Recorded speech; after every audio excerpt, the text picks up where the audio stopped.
Hi, come on in, have a seat, and relax. I'd like to read you a poem.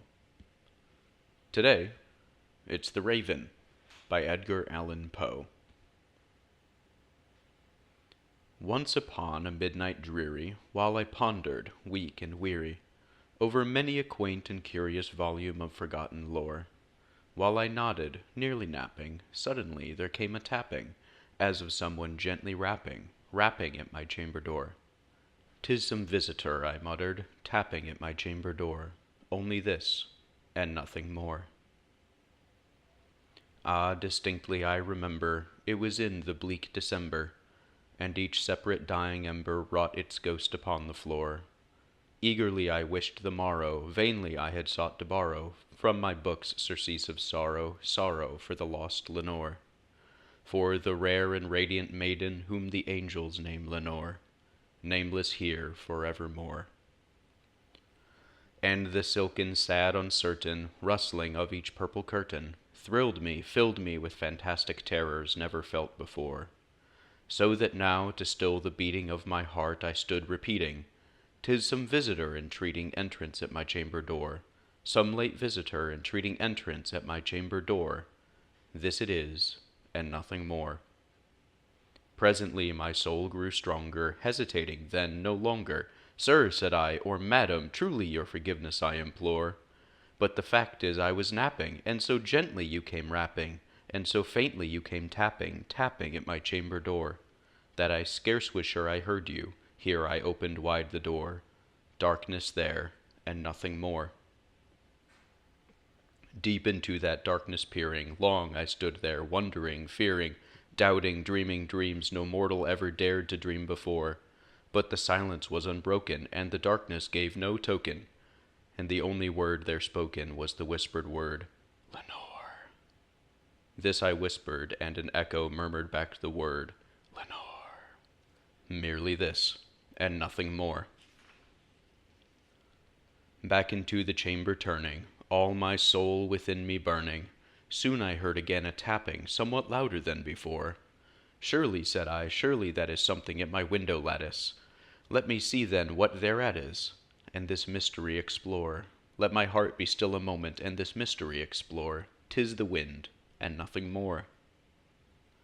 Open here I flung the shutter, when with many a flirt and flutter in there stepped a stately raven of the saintly days of yore.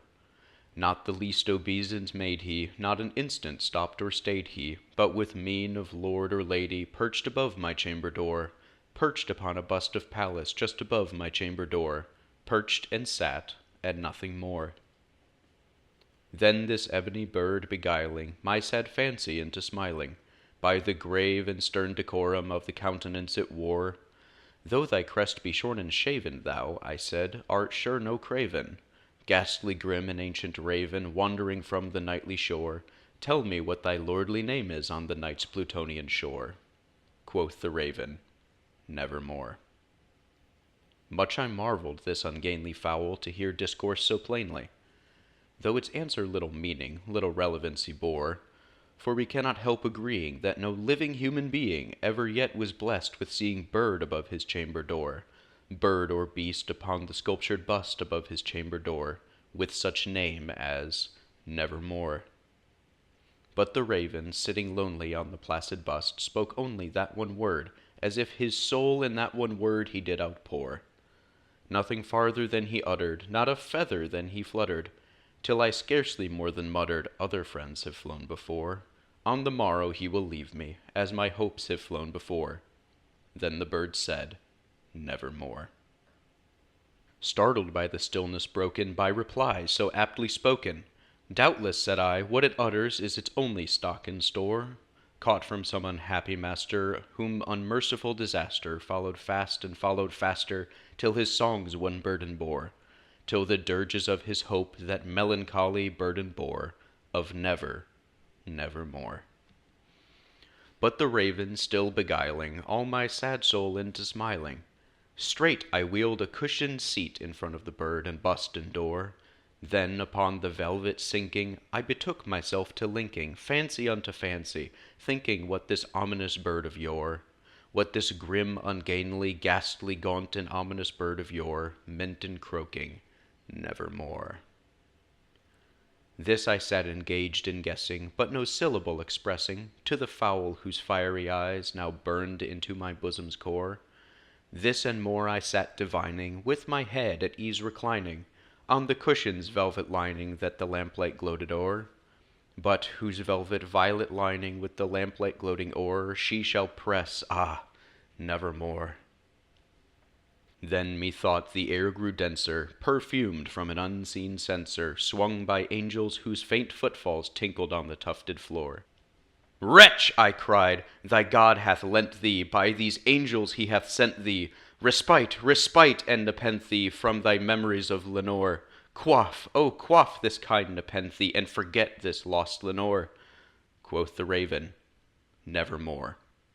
"Prophet," said I, "thing of evil, prophet still, if bird or devil, whether tempter sent or whether tempest tossed thee here ashore, desolate yet all undaunted, on this desert land enchanted, on this home by horror haunted, tell me truly, I implore, is there balm in Gilead? Tell me, I implore."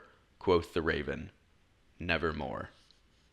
"Prophet," said I, "thing of evil, prophet still, if bird or devil, by that heaven that bends above us, by that God we both adore, tell this soul with sorrow laden, if, within the distant Aidenn, it shall clasp a sainted maiden, whom the angels name Lenore, clasp a rare and radiant maiden, whom the angels name Lenore."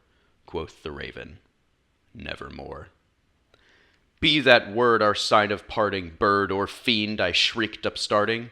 "Get thee back into the tempest and the night's Plutonian shore. Leave no black plume as a token of that lie thy soul hath spoken. Leave my loneliness unbroken. Quit the bust above my door. Take thy beak from out my heart, and take thy form from off my door."